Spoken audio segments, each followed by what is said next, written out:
Muito obrigada, Sr. Presidente. Cumprimento os Srs. Secretários de Estado e a demais equipa e o Sr. Ministro, que já nos brindou com várias explicações, com a elegância que lhe é habitual.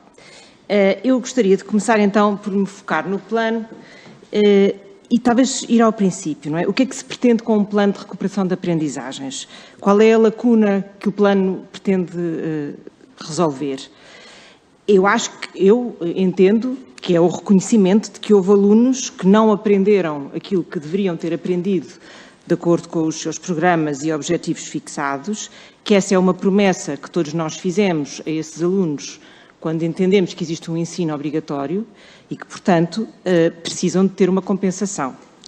Dizem-nos muitas vezes que isso já está a ser feito, para não estar preocupada porque isso já está a ser feito, mas se já tivesse a ser feito de forma suficiente, então não precisávamos de um plano de recuperação. Portanto, eu acho que até aqui estamos de acordo, não é? O plano existe e neste momento é um papel estruturado, mas cujo valor real depende, na minha opinião, ou na opinião do CDS, de três coisas. Da urgência com que for aplicado, dos meios adicionais que agilmente se colocarem no terreno para que possam ser aplicados e dos resultados que se obtiverem em função destas duas coisas. Bem, então, na página 53 do plano, que entretanto foi publicado em Diário da República, com um bocadinho mais de detalhe do que aquilo que tínhamos tido acesso inicialmente, e ainda bem, definem-se 7 objetivos, e eu diria que estes 7 objetivos são, como muitos outros documentos deste Ministério, impossíveis de discordar. Fazem todo o sentido estes 7 objetivos. A questão é quando, como e com que foco. E aí talvez comecem as dúvidas. E eu vou dar alguns exemplos da preocupação que quero aqui refletir. A primeira é esta. Eu admito que as escolas tenham já sinalizado quais é que são os alunos e as dificuldades concretas que esses alunos têm para poderem ser corrigidas durante os próximos anos letivos. Como dizia a Sra. Deputada Ana Mesquita, e muito bem, em alguns casos já não vai ser possível, porque já saíram e, portanto, logo se verá como é que vai ser. Mas eu até acho que faria sentido trabalhar com o ensino superior precisamente para aqueles que lá estiverem, para tentar consolidar aquilo que possam ser fragilidades, e só ficaria bem fazer esse trabalho de parte a parte.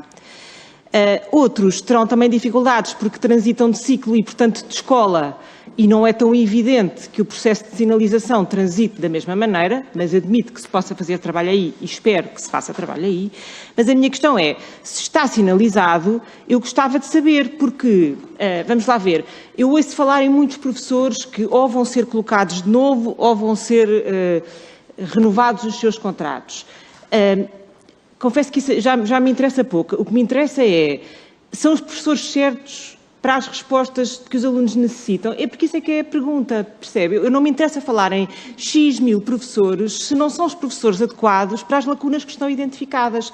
E esse casamento entre procura e oferta tem que acontecer. E, portanto, a minha primeira pergunta é, as escolas já disseram do que é que precisam? Concretamente, em termos de professores e de necessidades de recursos humanos. E se já disseram, então admito que também já tenham feito os seus próprios planos de recuperação e, portanto, quando é que vão começar? Porque a única coisa que eu não quero ver acontecer é começar o ano letivo e alunos que já vinham com dificuldades, alguns deles que já vinham com dificuldades prévias à pandemia, mas que se agravaram durante a pandemia. Outros cujas dificuldades surgiram na pandemia já vão começar coxos e cumulativamente coxos, e isso é que não pode acontecer. E por isso é que eu tenho repetido a urgência, e por isso é que digo que este plano será tão mais eficaz quando começar. Tem que começar o quanto antes. É por causa disto, não é por mais nada, é por esta razão. Pergunto também, como é que isto pode ser possível de fazer quando este ano ainda há problemas que não foram resolvidos? Por exemplo, as escolas ainda estão a trabalhar em duodécimos para o orçamento deste ano, ainda não têm o orçamento deste ano, e estamos a 14 de julho, ou pelo menos algumas, porque eu também realmente não falei com todas e para não ser acusada de generalidades, é melhor ser rigorosa.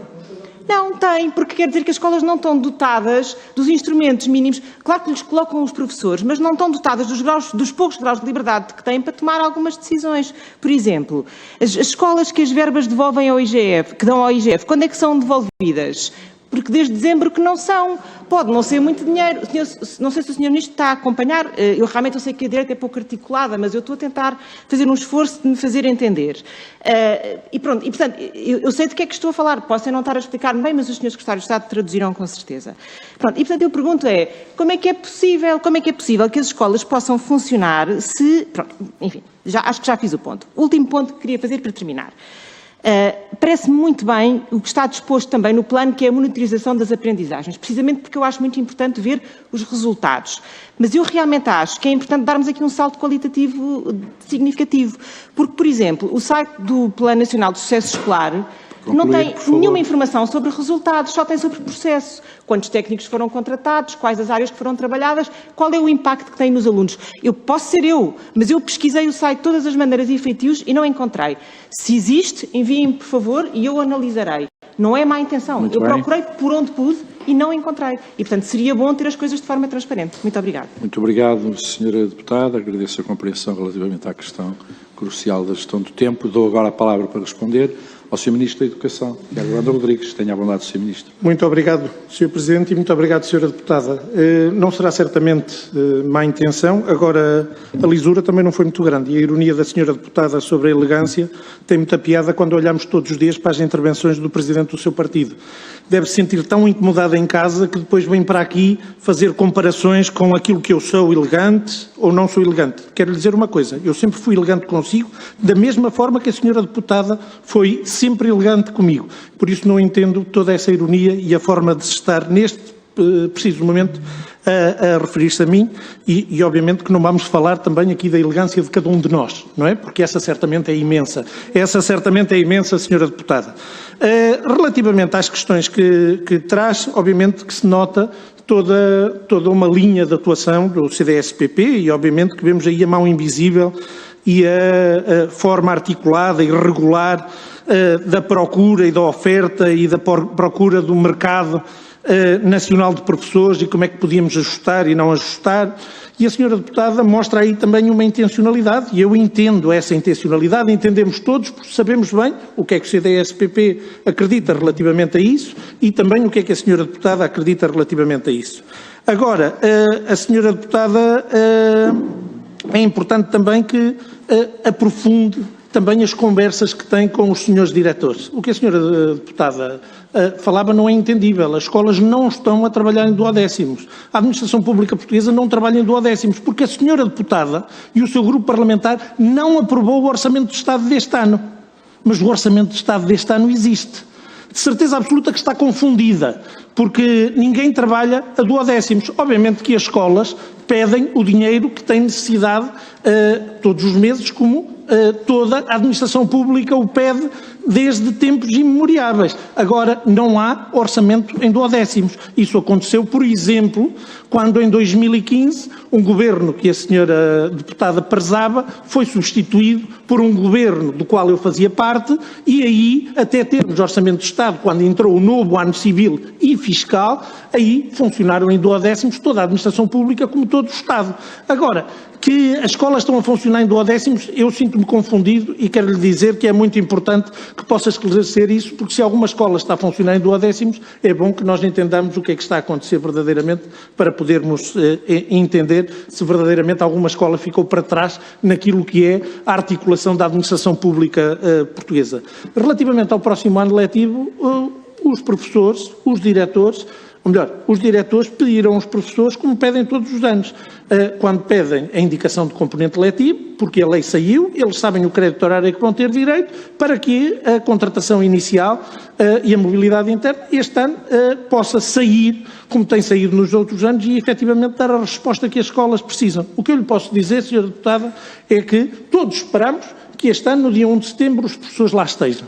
Se recorda, em 2016, 2017 isso foi possível, em 17, 18 também, 18, 19 e por aí fora até este ano letivo que ainda estamos. Algo que não aconteceu no passado. E por isso a primeira condição, que é uma condição sine qua non, é que efetivamente nós tenhamos a possibilidade de ter a contratação inicial e os professores na escola que coadjuvam todos aqueles que são do quadro de escola e este ano os de QZP também por causa do concurso grande. E por isso trabalharmos para que efetivamente a recuperação das aprendizagens possa acontecer. Digo-lhe tudo isto em ironia, com muita transparência e com toda a lisura do mundo. Obrigado.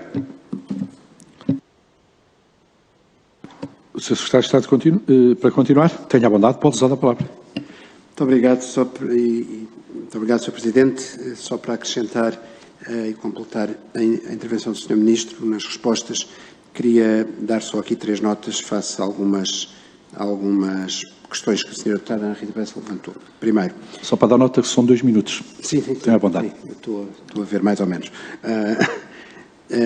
Bom, em primeiro lugar, de facto, estes processos de sinalização das escolas relativamente a alunos têm vindo a acontecer ao longo de todo este ano, porque, de facto, já o ano passado tivemos uma resolução do Conselho de Ministros orientada para uma série de ações para a recuperação das aprendizagens.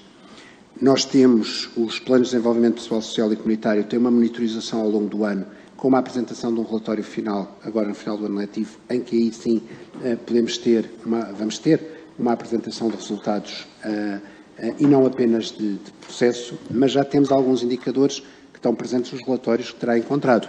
Por exemplo, isto cruza-se também com questões sobre a individualização, a que a deputada Joana Mortágua se referiu. Em 81% dos planos nós temos medidas direcionadas à inteligência socioemocional e desenvolvimento pessoal dos alunos. Temos em cerca de 60% dos planos ações orientadas para o desenvolvimento de competências de leitura, escrita e comunicação, que foram das mais afetadas. Temos em 72% dos planos medidas orientadas para o envolvimento familiar e para o envolvimento comunitário. Portanto, já temos indicadores daquilo que são as ações que foram identificadas. Depois, conforme está previsto no Plano de Recuperação das Aprendizagens, vamos ter também, e já temos um roteiro no site com ações específicas para o apoio à transição entre ciclos e até com exemplos de escolas que já têm alguma prática no âmbito do Programa Nacional de Promoção do Sucesso Escolar de execução de medidas deste tipo, e estão lá vários exemplos entre pré-escolar e primeiro ciclo, entre o primeiro e o segundo, são contextos o primeiro e o segundo ciclo, são contextos diferentes, mas o Plano de Recuperação das Aprendizagens também prevê que o IAV vai, nos próximos tempos, no início do ano letivo estará lá, disponibilizar instrumentos e itens calibrados para diagnóstico e com propostas de intervenção.